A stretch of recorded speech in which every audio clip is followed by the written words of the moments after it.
Kemerdekaan bagi saya adalah suatu kemampuan bagi kita untuk menentukan nasib sendiri. Karena kemerdekaan itu tidak harus selalu terkait dengan kebebasan dari penjajahan, melainkan kemampuan kita untuk menentukan nasib sendiri. Itu sangat penting.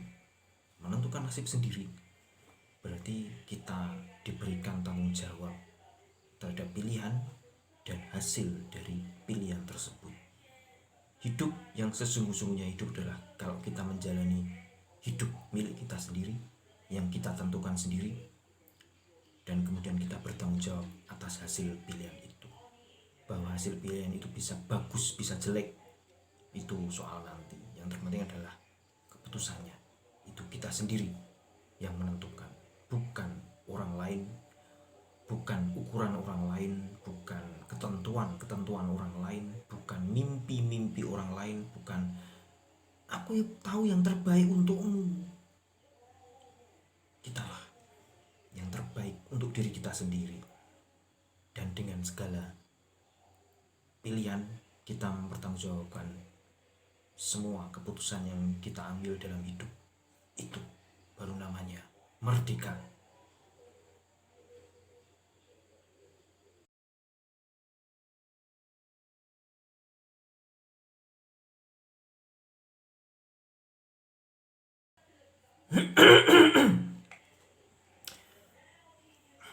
Terus terang kalau saya sih nggak ada pengaruh apapun baik sebelum maupun semasa masa pandemi ini dan memasuki era new normal. Nggak ada pengaruhnya terhadap minat baca saya, kemampuan baca dan kemampuan nulis. Mengapa? Karena sejak awal saya memang seorang ya katakanlah introvert mungkin ya, yang lebih suka di rumah daripada di luar. Saya tidak pernah traveling. Saya tidak perlu traveling untuk meluaskan wawasan saya. Traveling secara fisik maksudnya. Traveling ya paling cuma ke situ-situ aja. Dan pekerjaan pun sudah lama saya tidak bekerja kantoran yang mengharuskan saya tiap hari, tiap pagi berangkat kantor, sore pulang kantor. Karena itu maka anjuran pemerintah dan seluruh dunia untuk work from home itu justru kebenaran bagi saya, karena saya nggak perlu keluar rumah lagi. Semua pekerjaan toh selama ini juga bisa dilakukan dari rumah. Membaca juga bisa dari rumah, menulis bisa dari rumah. Sehingga kalau bagi saya sendiri dan mungkin juga mayoritas teman-teman penulis era work from home, di mana kegiatan di luar sangat dibatasi karena pencegahan virus corona, itu justru sesuatu yang alhamdulillah. Lu malah bener, nggak usah disuruh keluar rumah. Malah di rumah aja itu malah enak. Makanan ada di rumah, mau ke WC deket, mau tidur juga nggak usah kemana-mana, nggak capek karena nggak keluar-keluar, badan nggak gerah karena nggak ketemu udara luar. Ya sudah, di rumah bisa membaca, bisa menulisnya pakai laptop, pakai HP juga bisa. Sehingga pada era kemerdekaan sekarang ini 75 tahun Indonesia, di mana situasinya itu berbeda. Kalau bagi saya tidak ada yang berbeda. Tahun 2005, tahun 1995, tahun 2015, bagi saya ya kemerdekaan ya seperti ini, di rumah membaca, menulis. Sehingga ketika muncul anjuran WHO dan pemerintah untuk work from home, nah itu ya malah alhamdulillah, karena pengennya juga gitu, nggak usah keluar rumah. Wong selama ini juga di dalam rumah pun sudah bisa kerja, cukup barangnya yang sampai Jakarta, orangnya cukup di sini aja nganggur, istirahat sampai kecapean sehingga perlu istirahat dulu. Istirahat dari istirahat ini kan hanya saya yang bisa, orang lain nggak bisa. Sehingga era kemerdekaan pada masa pandemi ya tetap penuh semangat untuk membaca dan bekerja seperti biasa.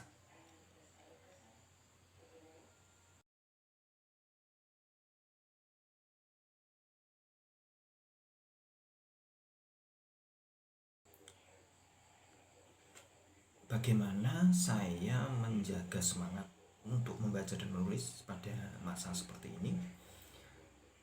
Seorang bijak pernah berkata pada saya bahwa kalau hujan ya kita payungan, kalau panas ya kita pakai baju yang tipis. Maksudnya apa? Ketika terjadi sesuatu di dunia, di sekeliling kita, di alam semesta, kitalah manusia yang harus menyesuaikan, bukan sebaliknya. Kadang-kadang kita terlalu kurang ajar sebagai manusia. Kita punya apa, kita pengen apa, kita mau orang lain, lingkungan yang harus membiasakan diri, yang harus beradaptasi dengan kita. Bahkan alam semesta pun kita tuntut untuk beradaptasi dengan kita. Kok malah hujan? Saya mau pergi malah hujan. Hujan kok diprotes. Hujan itu ya turun, dan kitalah yang harus menyesuaikan diri. Tidak dengan memarahi hujan, tapi ya kita membuat penyesuaian sebagaimana mestinya agar dalam situasi hujan kita tetap bisa beraktivitas dan bekerja seperti biasanya. Oleh karena itu, apa yang saya lakukan selama masa pandemi ini adalah menyesuaikan dengan keadaan sekitar. Ketika situasi sekeliling ini menjadi seperti ini, di luaran kita nggak boleh, harus di dalam rumah, ya sudah, kita menyesuaikan dengan itu. Ketika kemudian buku-buku cetak berhenti karena percetakan itu berhenti beroperasi, ya kita menyesuaikan dengan menulis, pindah ke platform digital atau e-book. Ketika buku-buku cetak susah didapatkan karena kita nggak bisa pergi ke toko buku, ya kita pindah mendownload atau membeli e-book atau baca novel digital. Jadi apa yang saya lakukan untuk menjaga mood, menjaga semangat agar membaca dan menulis tetap berjalan seperti sedia kala adalah dengan mencoba menyesuaikan diri dengan keadaan. Ketika adaptasi sudah tercipta, nah kita enak, kita bisa menyesuaikan diri dengan lingkungan sekitar, dan kita bisa, ternyata kalau kita bisa beradaptasi dengan lingkungan sekitar yang seperti apapun itu, ya kita tetap bisa bekerja dan beraktivitas dengan enak saja. Karena yang penting adalah menemukan titik adaptasi itu tadi. Nah, kadang-kadang orang itu terlalu merasa tinggi hati sehingga itu tadi selalu menuntut dunia luar lah yang menyesuaikan dengan kita. Padahal kita ini apa toh? Manusia, hanya sebutir debu, jatuh dan tak bisa bangkit lagi.